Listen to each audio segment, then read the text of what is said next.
The Hanoi Incident. What would happen if you put your hand in a particle accelerator? It started with a rumor, a whisper passed between Soviet physicists during the dying years of the Cold War. An incident, they said, took place in a research facility near Hanoi. An unnamed technician made contact with a live particle beam. His hand, they claimed, was never the same again. This was not science fiction. It was whispered fact, known only to those working at the ragged edge of human understanding. And what it reveals about the human body, the invisible energies that swirl around us, and the terrifying beauty of high-energy physics is both haunting and profound. This is the story of the Hanoi Incident. It's the story of what happens when biology meets beams moving at nearly the speed of light. It's about more than just science. It's about the fragility of the human body in a universe governed by unforgiving rules.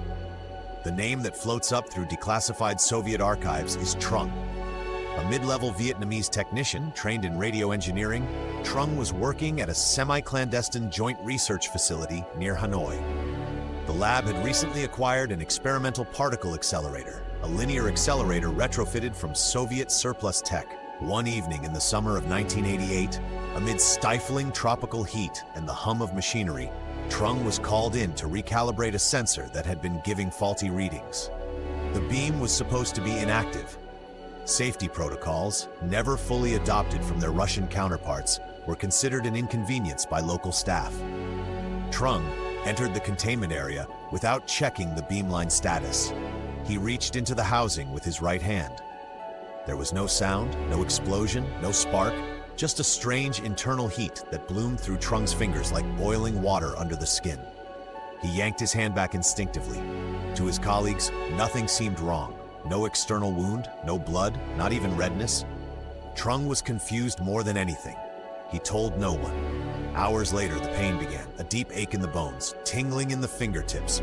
Within a day, his skin turned pale, translucent, blisters formed without warning. The fingers began to swell. A visiting Soviet physicist, once involved with the infamous Bugorsky accident in Russia, recognized the signs. Radiation exposure. Not from a leaking isotope, but from a live particle beam. They rushed Trung to a military hospital. By then, necrosis had set in. His hand began to die. Chapter 3. The Science of Beams and Bones. Particle accelerators don't cut. They do not burn in the traditional sense. They pass through matter, ionizing everything in their path. At high enough intensities, they rewrite molecules, shatter DNA, and trigger chain reactions that ripple through tissues. The beam Trung encountered was likely a proton beam, collimated to less than a millimeter in width. Invisible, silent, traveling near the speed of light. The energy concentrated into that pencil-thin stream was enough to deliver several hundred grays of radiation to the tissues it touched. For comparison, a single dose of 5 GY across the whole body is fatal. Cancer radiotherapy uses around 2 GY per session, precisely targeted. Trung received an estimated 200 plus GY to his hand in less than a second. The beam didn't vaporize his hand, it corrupted it. Chapter 4. A hand in decline. Medical records, fragmentary and yellowed with age, describe a horrifying progression. Day 1, skin begins to slough, pain becomes unbearable. Day 3, fingers swell grotesquely. Blood vessels rupture under pressure. Day 7, fingernails fall off, black streaks, telltale signs of internal necrosis spread like ink under the skin. Day 14, cartilage dissolves, muscles break down into a viscous fluid. Day 30, the hand is amputated, bone marrow is found to be inert. No signs of regenerative activity remain. Trung survived, but he would never work in the field again. The Hanoi facility was quietly dismantled within the year. Chapter 5, The Ghost of Protvino. To understand what happened to Trung, we must go back further, to the story of Anatoly Bugorsky. In 1978, Bugorsky was working on the U-70 synchrotron in Protvino, Russia, when he accidentally placed his head into the path of a 76 GeV proton beam. The beam passed through his skull and brain. He saw a flash brighter than 1,000 suns. But he did not die. Bugorsky's injuries were catastrophic. Half his face swelled beyond recognition.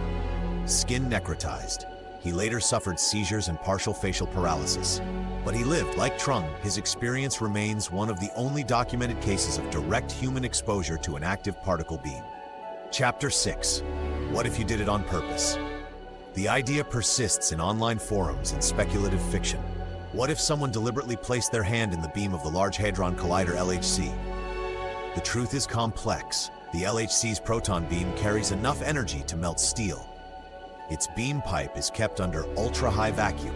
Inserting anything would be mechanically impossible. If you somehow bypassed safety protocols and introduced your hand into the beam's path, the result would not be instant incineration, but molecular devastation. Your hand would appear unchanged at first, but deep inside, cells would be dying.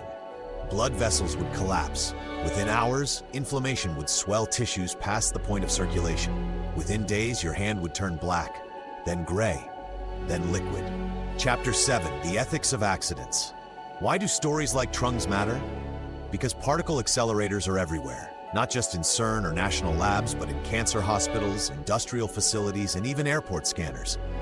Every one of them contains forces we barely understand.